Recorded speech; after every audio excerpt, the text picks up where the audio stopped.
Hey everybody, this is Brooks with Trinity Gaming Studios, and I'm joined by Cuyler today. How you doing, Cuyler? Ooh. Alright, and today we're going to do our first Battlefield 3 weapon review. Our first legit one. We've done some in the past, but they haven't been really serious, I don't guess. So today we're taking a look at the ACWR, which is the first carbine you unlock in the Close Quarters expansion. The ACWR is unlocked by completing the Done Fixing assignment in Close Quarters, which requires 20 AT rocket kills and 30 kills with carbines. So it's pretty easy to get. The AT rocket kills might take you a little while, but once you get those, carbine kills are just simple. The ACWR originated in the United States of America, and it fires a 6.5 by 39mm Grendel round. The ACWR does 20 points of damage at 8 meters and trails down to 16.7 damage at 50 meters. The ACWR fires this round at 500 meters per second, which is fairly average for most carbines, and this gives it an effective range of 750 meters. It fires these rounds at 850 rounds per minute, giving it the second highest fire rate of any carbine in the game, making it quite effective up close. The ACWR's vertical recoil is negligible, if at all noticeable. The vertical recoil is probably among the lowest out of all the carbines, and this makes it an excellent choice for medium to long range encounters.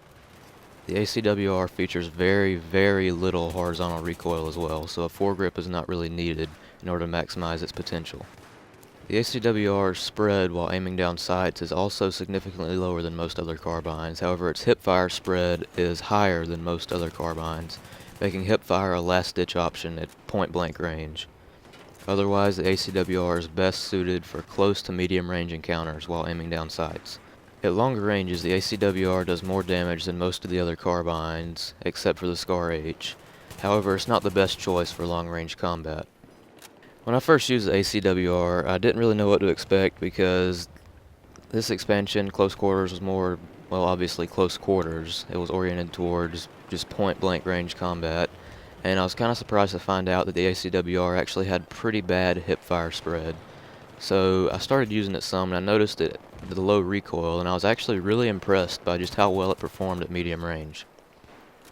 Compared to something like the M4A1, which is probably my second favorite carbine, it actually held up pretty well and showed really, really low recoil. Up close, however, it can still hold its own because of the 850 RPM fire rate. And at medium range, another benefit is the damage drop-off that this thing has. At longer ranges, it's not as noticeable, but at medium range, if you end up dealing the 16.7 compared to the other gun's 14.3 damage, then you might notice a small difference, but maybe not. After using it for a little bit, the ACWR quickly became my favorite carbine in the engineer kit, mainly because of the low recoil, enabling you to fire pretty much constantly at enemies anywhere from close to medium range. And at close range, you can just drop the hammer and empty an entire clip into a room or something and take out 3 or 4 guys. One downside of the ACWR is, of course, the 27 round clip, which can leave you missing out in some gunfights.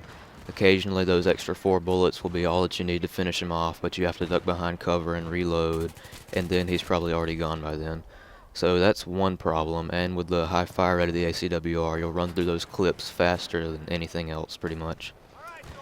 So overall, the ACWR is an amazing gun. It's really easy to control. A beginner could just pick it up and go to town with it. All in all, amazing weapon. For attachments, I'd probably use a holographic sight or a Cobra sight for closer ranges. Holographic I prefer over the Cobra at medium ranges just because of the extra zoom you get. I wouldn't put a foregrip on this thing though, because the extra spread given by the foregrip won't really help you at all, and you don't really need the foregrip in the first place because the horizontal recoil is low enough as it is. And for the final attachment, the heavy barrel is of course gonna be my choice. I love the heavy barrel on pretty much any gun. It's especially good on the ACWR because of that little extra bit of damage at long range. And the recoil isn't really that much different compared to not using a heavy barrel. So yeah, this gun is pretty much amazing if you're looking for a good gun, a new gun to use compared to all the old ones. And I seriously recommend unlocking this one and giving it a shot because it's good in pretty much any situation. It can get outshot by something up close, like a AEK, maybe even an M16 sometimes. But other than that, it's quite an effective weapon.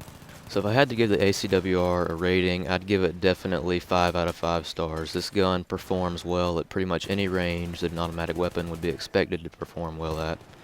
So go give it a try, guys. It's amazing. And Cuyler, what do you think about the gun?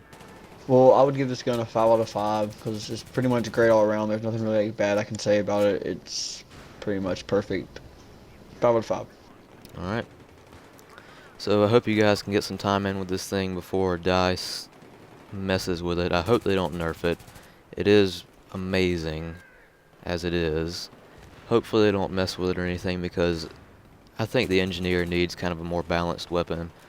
I mean, the M4A1 is pretty much the best we've had so far, just because of how useful it is. Even at medium to long range, it's still somewhat effective, and up close it was still really good. So the ACWR just pretty much outperforms all the other carbines, in my opinion. I love this thing. So thank you guys for watching, and we'll see you for our next installment of Battlefield 3 In Depth, when we'll be taking a look at the MTAR-21, the second engineer weapon in the Close Quarters DLC. And until then, we'll see you on the battlefield.